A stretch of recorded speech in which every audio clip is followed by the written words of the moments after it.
Hola,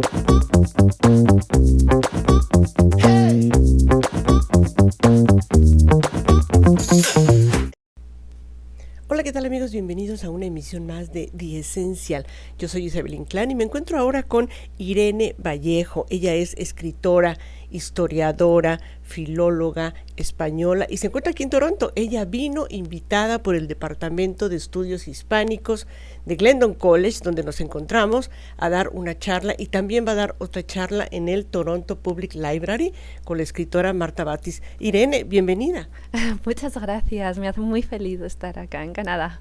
Bienvenida, sé que es tu primera vez. Mi primera vez, sí, estoy emocionada porque bueno, tengo también una gran admiración por la literatura canadiense, así que es de alguna manera un lugar que a través de mis lecturas ya había visitado y ahora por fin lo veo con mis propios ojos. Muy bien, y bueno, ella viene a hablarnos sobre El infinito en un junco. Este libro, ella lo terminó en 2019, pero que le ha dado vuelta al mundo, es un libro que habla sobre la historia del libro precisamente, y la conservación del libro, y la relación del libro con la historia humana, y ella ganó un premio en el 2020, el Premio Nacional de Literatura en modalidad de ensayo en España. Felicidades por este premio. Y bueno, la tenemos aquí en este programa y primero que nada yo quisiera comentarte acerca de esto que tú dices en tu libro El infinito en un junco. El libro se ha hecho de diferentes materiales a lo largo de la historia, de arcilla, tú lo mencionas, de junco, que es esta planta donde se aprovechaba el tallo para poder hacerlo, y lo mismo de piel, de papel, en fin. ¿Tú consideras que el libro es un testigo de la historia humana, es un reflejo de la historia humana? ¿Qué piensas sobre esto? Realmente sin el libro y la escritura ni siquiera existiría la historia, ¿no? Yo en El infinito en un junco, en inglés Papyrus, en francés L'Infinito en Saint Rousseau, defino el libro como nuestra mayor victoria contra la destrucción y contra el olvido, porque en el supuesto de no poder escribir y dejar detrás de nosotros documentos, certezas, huellas de todas nuestras ideas, de nuestras creencias, de nuestros relatos, de toda la información, las técnicas, los saberes que hemos acumulado, cada generación tendría que volver a empezar de cero. Y esto es lo que sucedía en buena parte en la época de la oralidad. Entonces, haber creado esos registros de nuestros miedos, de nuestras pasiones, de nuestros hallazgos y de nuestras búsquedas, transformó totalmente la experiencia de la humanidad, ¿no? Su propio ritmo de progreso, de transformación, de innovación, porque ya no era necesario volver a descubrir siempre lo mismo, volver a explorar los mismos caminos, sino que nacemos ya con un bagaje que recibimos a través de la educación y que reposa en los libros. Entonces, para mí son como cofres de palabras y de sabiduría que abrimos, y gracias a ellos pues podemos continuar el camino sintiéndonos de alguna manera abrigados, protegidos o precedidos por otras personas que ya se preguntaron lo mismo. Claro, y como podemos ver aquí a nuestra espalda en esta biblioteca del Centro de Recursos de Español de Glendon College, los libros son un registro del pasado. ¿Qué hicimos? ¿Qué pasó? ¿Quién dijo qué? ¿Esto nos puede ayudar un poco a entender o quizá componer nuestro futuro? Claro, pero también son proyecciones, utopías, sueños, ideas. Gracias a los libros yo siempre insisto que algunas ideas o revoluciones que no pudieron triunfar en su momento dejaron huellas que luego las hicieron posible más adelante. Esos visionarios que se adelantan a su tiempo pueden luego inspirar a las generaciones venideras.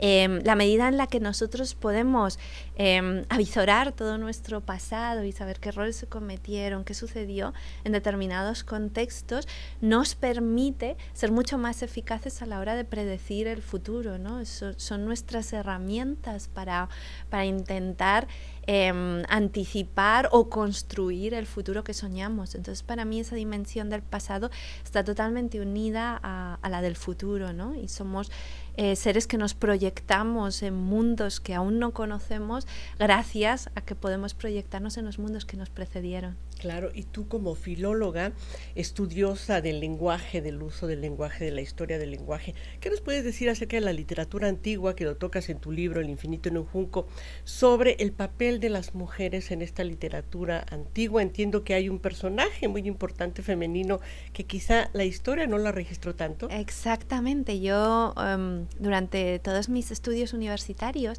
me encontré con que me representaban un panorama en el que no había voces de mujeres, prácticamente, salvo la poeta Safo, pero ninguna voz femenina más. Y yo me preguntaba, bueno, ¿qué sucedió con las mujeres? ¿No estaban? ¿No accedían a la educación, a la lectura, a la cultura? ¿O sí existieron y fueron olvidadas, relegadas, arrinconadas? Y por eso me interesé en el estudio del canon literario, ¿no? ¿Cuáles son los mecanismos que permiten forjar tradiciones, asentar la obra y el prestigio de determinados autores en perjuicio de otros o determinadas voces? Y ese fue un poco el origen de la investigación. Luego en El infinito en un junco la he convertido como en unas 1001 noches de los libros, donde me gusta relatar biografías, rescatar a personajes desconocidos, narrar historias. Y una de esas historias especialmente fascinantes, la de Enheduanna o Enheduanna, que fue una sacerdotisa acadia, que es la primera persona que sepamos, no mujer, persona, que firmó con su nombre un texto literario. Esto mucho antes de el poema Gilgamesh o de, por supuesto, los poemas homéricos. ¿Estamos hablando de qué siglo antes de Cristo? Pues sí, estamos hablando como de 2500 antes de Cristo. Y esta mujer pues realmente es un personaje muy excepcional porque fue capaz de digamos, sentar un precedente, acabar con el anónimo, ¿no? de la mayoría de textos que llegan de aquella época, y afirmarse a sí misma como una figura creadora. Además ella era una sacerdotisa y cuenta la primera metáfora de la creación de la que tenemos constancia, ¿no? con nombre propio. Y entonces ella la refleja de un modo muy femenino, ¿no? Ella dice que la diosa la posee, ¿no? Se introduce en su cuerpo, y entonces ella narra el parto de las palabras. O sea, dice, me fecunda la diosa y yo doy a luz las palabras. Es un parto creativo, ¿no? Y es hermoso porque en ese momento está unificada la procreación y la creación en la figura femenina germinal, cuando luego en la historia posterior se han separado esos supuestos, ¿no? Y a las mujeres ha correspondido la procreación y a los hombres habitualmente la creación. Entonces me interesaba ese personaje porque realmente es tan crucial en nuestra historia literaria y ha desaparecido, nunca ha llegado a figurar en los libros de texto, no se habla en los colegios o institutos, no se les cuenta a las niñas que hay un precedente tan antiguo de creatividad femenina, ¿no? Y que en realidad la historia de la literatura empieza con nombre de mujer. Y ese tipo de rescates me interesaba, entonces estuve muy obsesionada por buscar las huellas de esas mujeres, incluso si han sido olvidadas, incluso si no han llegado hasta nosotros fragmentos de sus textos, pero sí me interesaba al menos rescatar sus nombres. En el caso de Enheduanna además sí hay textos, pero en otros casos se ha perdido y solo queda un nombre, ¿no? Un naufragio, pero incluso en esos casos es importante crear un paisaje y redescubrirnos, no como unas recién llegadas a la literatura, sino como creadoras que siempre estuvimos allí desde el mismísimo comienzo, afrontando mayores dificultades que los hombres privilegiados de la época. Por supuesto, había hombres que también afrontaban grandes dificultades para dedicarse a tareas creativas, pero los hombres de las clases aristocráticas y élites de la antigüedad pues podían dedicarse a la tarea creativa, y las mujeres que estaban a su lado no podían o lo encontraban mucho más difícil. Entonces, bueno, las fui buscando y rastreando, tratando de encontrar y recuperar a esas mujeres pues como Safo, como Aspasia, como Hipatia, ¿no? Que todas ellas tienen vidas fascinantes, trágicas, valerosas, llenas de coraje, y creo que sus historias interesan a los lectores de hoy porque rescatan algo que durante mucho tiempo ha permanecido orillado. Muy bien, Irene. Y vamos a hacer un salto de la literatura antigua al tiempo de ahora, este próximo 23 de abril se conmemora el Día del Idioma Español en Toronto y en todo el mundo. Este reconocimiento a esta rica lengua hispana. ¿Qué nos puedes decir acerca del español? Y sobre todo, como tú sabes, los latinos que vivimos aquí en Norteamérica, pues de pronto ahí empezamos a hablar un tipo Spanglish, y que a veces es propio de las migraciones porque hay tanto contagio de idiomas. Pero ¿qué nos puedes decir acerca del español y de este Spanglish? Me ha emocionado descubrir que existe esta celebración de la lengua española acá en Canadá, no lo sabía. Y realmente me parece maravilloso que se celebre la variedad y la diversidad de las lenguas y también sus mestizajes, porque yo creo que durante mucho tiempo hemos tenido una mirada quizá un poco exclusiva sobre las lenguas, no valorando el bilingüismo, la traducción, ¿no? Todos estos factores de encuentro de las distintas lenguas que yo creo que enriquecen los territorios y son fuente además de intercambios culturales, de un conocimiento y del desarrollo de sensibilidades distintas. Yo siempre he defendido que en esos territorios fronterizos o territorios de encuentro es donde se produce la cultura más vibrante. Y las lenguas están vivas, por supuesto. Yo como filóloga siempre lo he sentido así. Las lenguas las creamos, las construimos, las transformamos y son completamente democráticas en el sentido de que triunfa aquello que se impone porque los hablantes deciden que sean las nuevas fórmulas. Como cuando hablamos de faxear o cuando hablamos de tuitear. Sí. Todas las lenguas están llenas de extranjerismos y lo que ahora nos parece a lo mejor genuino, resulta que en el caso del español pues puede tener un origen árabe o un origen latino o griego o francés, ¿no? Muchas veces olvidamos de dónde proceden las palabras cuando ya nos apropiamos de ellas y las consideramos nuestras. Yo en España vivo en un territorio, Aragón, una región que tuvo una importante presencia mudéjar, también judía, en fin, quiero decir, ha sido un territorio de muchas transformaciones y encuentros y amalgamas culturales y creo que es una profunda riqueza, ¿no? Que es de eso que no deberíamos entender como fallas, sino como encuentros y como fertilidad creativa. Viene pues muchas corrientes de escritura, de arte, de arquitectura que son muy especiales y que ahora nos distinguen y que atraen precisamente a quienes nos visitan porque son algo totalmente singular. Entonces las lenguas incorporan, las lenguas mezclan, las lenguas buscan fórmulas de aproximación entre distintas miradas e idiomas y a mí eso me parece una manifestación de la vitalidad del lenguaje. Entonces en la medida que los hablantes se sienten cómodos utilizando esos términos mestizos, adelante, las lenguas serían mucho más pobres si prescindiéramos de todo lo que hemos incorporado de otras lenguas. Sin embargo, por otro lado, cuando realmente valoramos nuestro español y queremos que no se pierda, sin querer caer en una pulcritud, como tú estás invitando precisamente a reconocer estos quizá extranjerismos incorporados a nuestro idioma, lo que quiero preguntarte es, ¿cómo hacer para que nuestro idioma no se pierda o para que no ya nos dé igual decir un extranjerismo cuando existe una palabra en español adecuada para eso? Sí, a ver, una vez más depende de nosotros, ¿no? De la medida en la que valoremos nuestra lengua, todos sus recursos, sus sinónimos. Las palabras no se sustituyen, abren un abanico de matices, ¿no?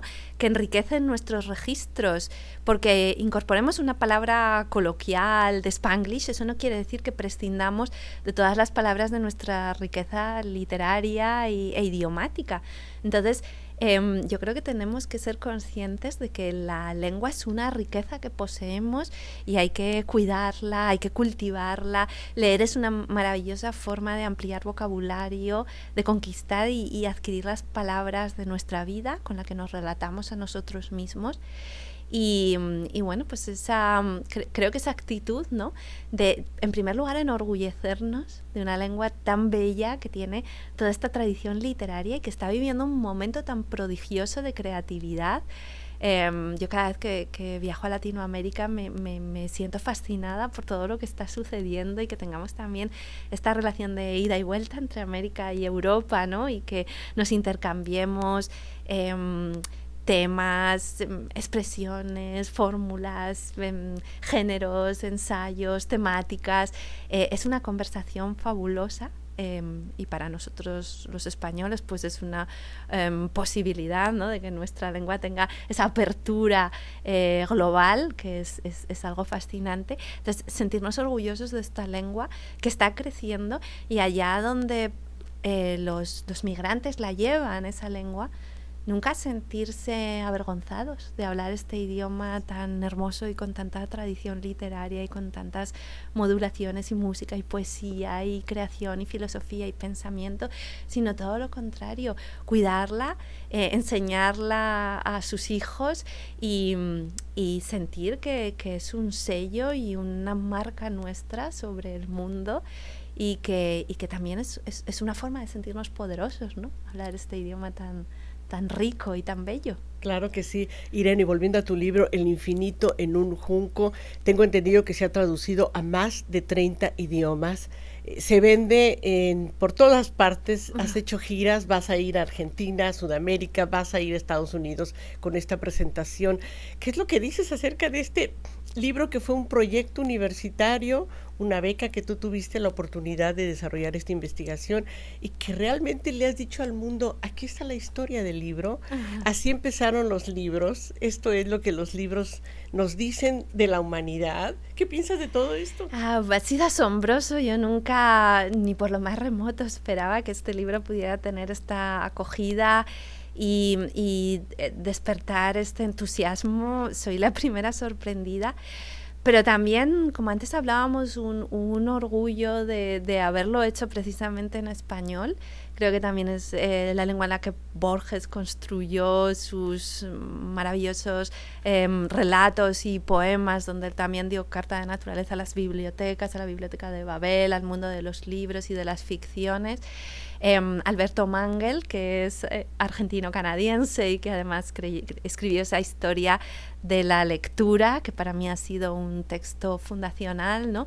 Y entonces, bueno, pues ahí se establece como una genealogía frente a un mundo en el que, bueno, parece que el español no genera pensamiento, no genera ensayo, ¿no? Que eso está en manos del mundo anglosajón. Pues me parece que esta diversidad, esta mirada, esta también reivindicación desde un país que se puede considerar quizá periférico, pero que también mira al mundo desde una larga tradición, una relación con los clásicos, con la literatura, pues me hace muy feliz que haya podido suceder en este idioma, en este momento. Y justo cuando nos decían como que desaparecían los libros, que las pantallas y las tecnologías iban a arrebatarnos ese espacio, ¿no? Y veo que el amor por los libros subsiste, que hay comunidades vibrantes de lectores en todas partes, que a través de los clubs de lectura, de las ferias del libro maravillosas como la de Buenos Aires o la de Guadalajara en México, se siguen manteniendo vivos, ¿no? Es como una hoguera que crece y que da calor, y que creo que se equivocaban quienes subestimaron al libro y se apresuraron a levantarle un certificado de defunción, porque los libros están muy vivos, la literatura y los relatos forman parte de lo que somos y de nuestra forma de situarnos en el caos del mundo y buscar sentidos a nuestra vida, y que eso es insustituible como mecanismo para habitar la realidad. Y me hace feliz encontrar aliados en esa resistencia allá donde voy, ¿no? Y sin fronteras. Irene Vallejo, finalmente el libro para ti ha sido un gran acompañante. ¿Qué es lo que nos puedes decir finalmente acerca del libro? ¿Qué adjetivos le darías a este objeto, pero que además es un infinito? Sí, para mí es compañero, aliado, también de alguna manera significa, ha sido terapéutico y sanador en los momentos difíciles de mi vida. Me he sentido menos sola, menos desarraigada gracias a los libros. En muchas voces de escritores he presentido personas y miradas que me entenderían, aun cuando los que tenía alrededor no me aceptaban. Y precisamente los libros, lejos de ser una forma de evadirme de la realidad, me ha ayudado a habitar mejor el mundo, ¿no? Con más optimismo, con más convicción y con la sensación de que, bueno, pues cuando a través de la literatura aprendemos a fijarnos en los detalles, a colocarnos en la piel de otras personas, pues podemos ser habitantes del mundo más empáticos, más considerados, bueno, y encontrar las fórmulas también para reconciliar ciertas heridas y para aceptar la diversidad. Muy bien. Irene Vallejo, muchísimas gracias por tu espacio en este programa. Ay, gracias por invitarme, ha sido un inmenso placer, infinito. Infinito. Muchísimas gracias a ustedes por el favor de su atención y nos vemos en una próxima emisión de The Essential. Gracias y hasta entonces.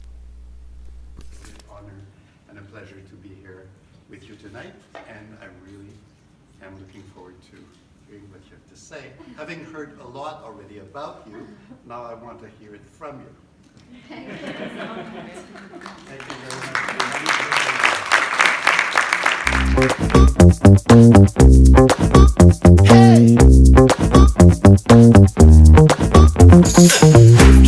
Hey!